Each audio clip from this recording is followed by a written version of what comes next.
Foi mal. O mês da conscientização do autismo. E os assuntos sobre os fatos sobre esse assunto precisam ser considerados. E uma dificuldade que as pessoas com autismo encontram é com relação aos planos de saúde. Há uma reclamação muito maior atualmente em relação ao passado. Vou trazer os números para você. Dados da Agência Nacional de Saúde Suplementar indicam um salto de 2.082 ocorrências em 2020 para 22.309 em 2024. O que está acontecendo? As reclamações mais comuns envolvem o reembolso e o acesso às terapias essenciais, como a terapia ocupacional e a psicoterapia.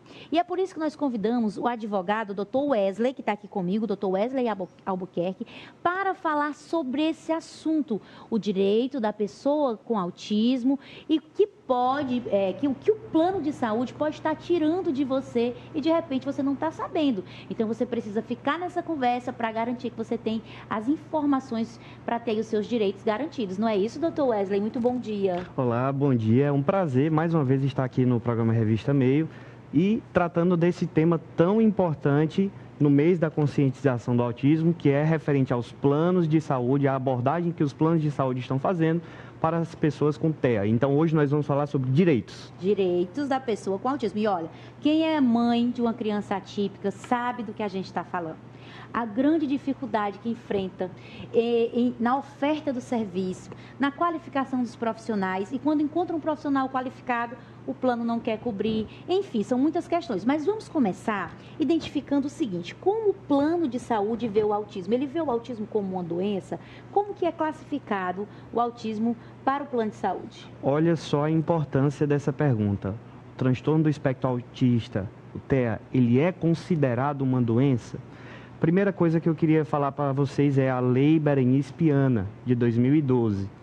Para fins legais, o autismo ele é enquadrado como os mesmos direitos da pessoa com deficiência. Isso para fins legais.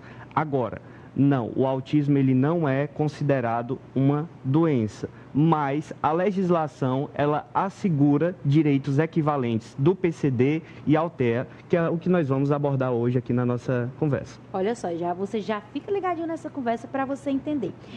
Se o plano de saúde, por exemplo, se recusar a cobrir um tratamento necessário, qual é o caminho que o usuário pode recorrer para ter ali o direito garantido? Nós temos que ter em mente, em primeiro lugar, as legislações que estão envoltas em relação à contratação com o plano de saúde.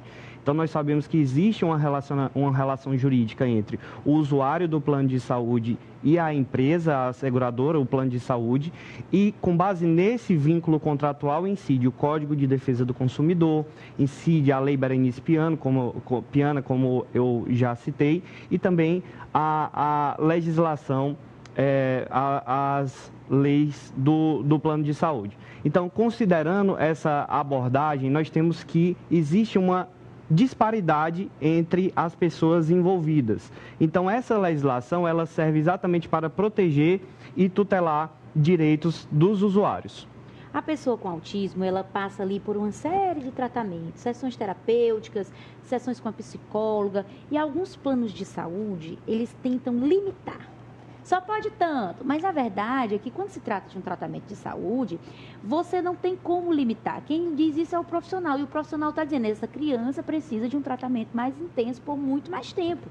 E aí, o plano de saúde pode limitar a quantidade de sessões, de terapias?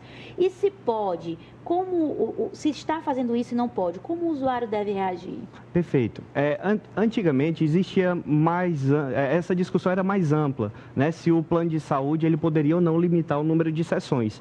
E por um determinado momento tiveram uma enxurrada de ações judiciais, exatamente porque o plano de saúde ele estava fazendo isso. Existia o documento médico e técnico pelo profissional, pelo assistente médico, dizia que o número de sessões do tratamento deveria ser contínuo, e o plano de saúde ele limitava esse número de sessões, e os usuários eles tinham que recorrer à justiça. Mas agora, com base em decisões do STJ, cito decisões ali do ano de 2022, ano de 2023, já existe um entendimento mais consolidado no sentido de que os planos de saúde eles não podem limitar o número de sessões terapêuticas. Então, quem é que vai decidir isso? É o assistente médico, considerando o caso concreto. Há algum tipo de exclusão específica que os planos de saúde podem fazer? É importante a gente conversar sobre isso, porque o que é que acontece? É um sofrimento muito grande. Ah, isso daqui o plano não vai cobrir, porque, enfim, isso é algo muito delicado para quem tem uma criança atípica em casa. Existe alguma coisa que o plano pode dizer, não, isso aqui a gente não vai cobrir? Antigamente existia, que eu digo, na realidade não é nem tão antigamente, é recente a discussão. A discussão sobre o rol da ANS, se o plano de saúde ele estava obrigado a cobrir só aqueles atendimentos terapêuticos ambulatoriais que estavam previstos no rol da ANS, ou se existiriam outros tratamentos que também deveriam ter sido cobertos pelo plano, ser cobertos pelo plano.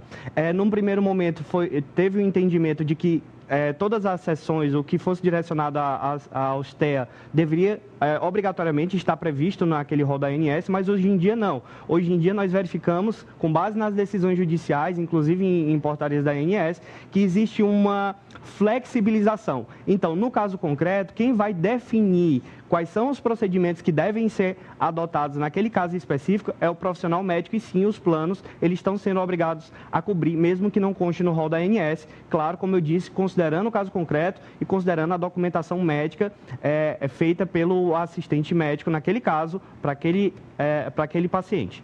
Doutor Wesley, você falou aí das novidades da lei, do que tem sido criado. Nós somos um país com muitas leis. Sim. A verdade é que nós temos sim muitas leis, mas também temos muitas brechas. E muitas leis, elas acabam ficando esquecidas e, de repente, os usuários não entendem que tem esse direito e perde ali aquela oportunidade de ter o melhor tratamento para o seu filho.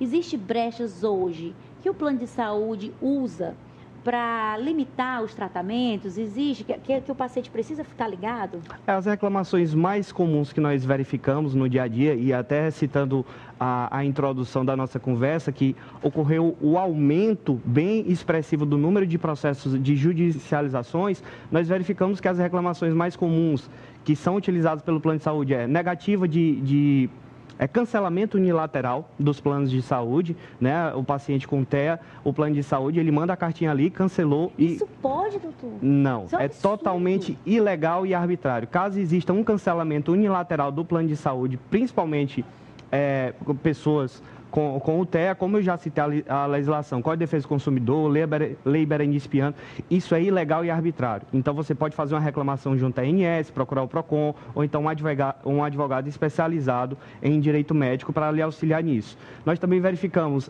excessos na cobrança de coparticipação, em que fica extremamente oneroso para o paciente, que além da mensalidade que tem que pagar, como o TEA, ele diz respeito às sessões terapêuticas regulares, é um tratamento contínuo, em um determinado momento, as coparticipações que estavam sendo cobradas pelos planos estavam extremamente excessivas, então nós verificamos também decisões judiciais nesse sentido.